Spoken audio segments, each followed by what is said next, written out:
চট্টগ্রামে উপকূলের জাহাজ ভাঙার শিল্প দেশের অর্থনীতিতে নানা খাতে গুরুত্বপূর্ণ অবদান রাখলেও ঘন ঘন দুর্ঘটনা, প্রাণহানি আর পরিবেশ বিপর্যয়ের বিষয়টি নিয়ে চিন্তিত খাত সংশ্লিষ্টরা।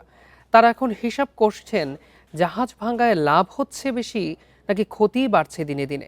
অথচ দেশি ও আন্তর্জাতিক নিয়মরীতি মেনে চললে জাহাজ ভাঙা শিল্প হতে পারে সম্ভাবনাময় খাত। আরও জানাতে চট্টগ্রাম থেকে যুক্ত হয়েছেন সহকর্মী আহসান রিটন। রিটন, এ বছরই বিভিন্ন ইয়ার্ডে কর্মরত অন্তত ১৯ শ্রমিকের মৃত্যু হয়েছে, যা গত ৮ বছরের মধ্যে সর্বোচ্চ। চট্টগ্রাম উপকূলের জাহাজ ভাঙা শিল্পে এই যে ঘন ঘন দুর্ঘটনা, প্রাণহানি, এর কারণগুলো কি কি? দেখুন, গত শুক্রবারের ঠিক এই সময় আমরা জানি যে চট্টগ্রামের সীতাকুণ্ডে যে ফেরদৌস স্টিল রয়েছে সেখানে MT-RC নামে একটি জাহাজে সেখানে আসলে গ্যাস সিলিন্ডার থেকে গ্যাস লিকেজ হয়ে সেখানে 9 জন শ্রমিক প্রাণ হারান এবং গতকালকে সেই ঘটনায় আহত আরও একজন মোহাম্মদ ইদ্রিস, তিনি চট্টগ্রামের একটি বেসরকারি হাসপাতালে প্রাণ হারিয়েছেন।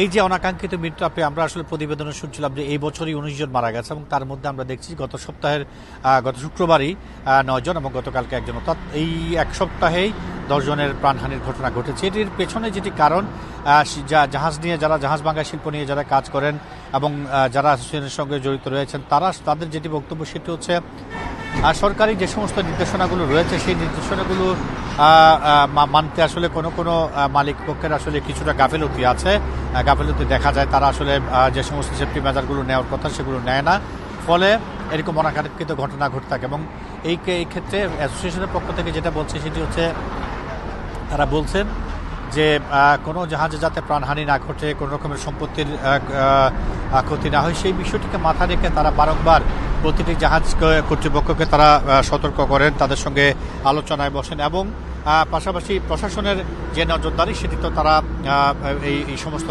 ইয়ার্ডগুলোকে রাখার চেষ্টা করেন। কিন্তু তারপরও দেখা যায় যে প্রতিনিয়ত সেখানে ঘটনা ঘটে, দুর্ঘটনা ঘটে, নিরীহ শ্রমিকরা আসলে প্রাণ হারায়।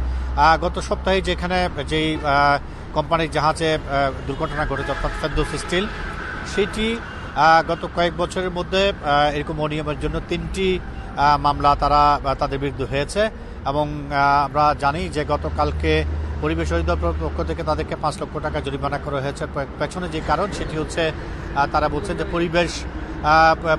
পরিবেশ অধিদপ্তরের পক্ষ থেকে যে ছাড়পত্র সেটিকে নবায়ন না করার কারণে আসলে দুর্ঘটনার যে সমস্ত দুর্ঘটনা ঘটে তার এটি হতে পারে এবং সেই কারণে তারা বলছেন তারা আসলে গতকালকে 5 লক্ষ টাকা জরিমানা করেছে এই জাহাজ কর্তৃপক্ষকে। আমরা সরেজমিনে যেটি সবসময় দেখি সেটি হচ্ছে, জাহাজ কাটার সময় দুর্ঘটনা ঘটে, বেশিরভাগ ঘটনাগুলো আসলে বাইরে আসে না এবং আপনি জানেন যে এই ঘটনায় ইতিমধ্যে একাধিক তদন্ত কমিটি গঠন করেছে, কিন্তু সেই তদন্ত কমিটির যে রিপোর্ট সেটি অতীতের মতোই আসলে মানুষ জানবে না, এটাই খুব স্বাভাবিক। আমরা এটি নিয়ে অ্যাসোসিয়েশনের যারা কর্মকর্তা রয়েছেন তাদের সাথে কথা বলেছি, তারা বলছেন এই যে সম্ভাবনাময়ী একটি খাত, এটি যাতে কোনোভাবে বদনামের ভাগী না হয়, অর্থাৎ চট্টগ্রামের যে শিপইয়ার্ড সেটি যাতে কোনোভাবেই আন্তর্জাতিক বাজারে যাতে এটি কোনো নেতিবাচক প্রভাব না পড়ে, সেই বিষয়টিকে মাথায় রেখে কী করা যায় সেটি নিয়ে তারা সলা পরামর্শ করছেন এবং একটি আদর্শ ইয়ার্ড যাতে তারা গড়ে তুলতে পারে। আপনি জানেন যে এখানে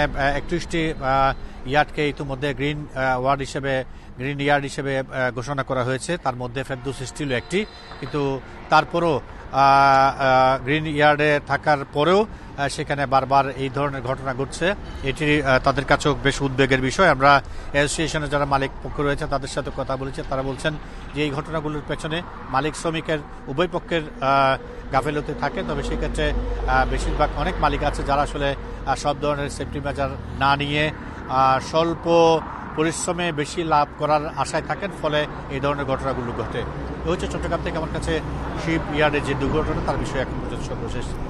চট্টগ্রাম থেকে জানাচ্ছিলেন আমাদের সহকর্মী আহসান রিটন।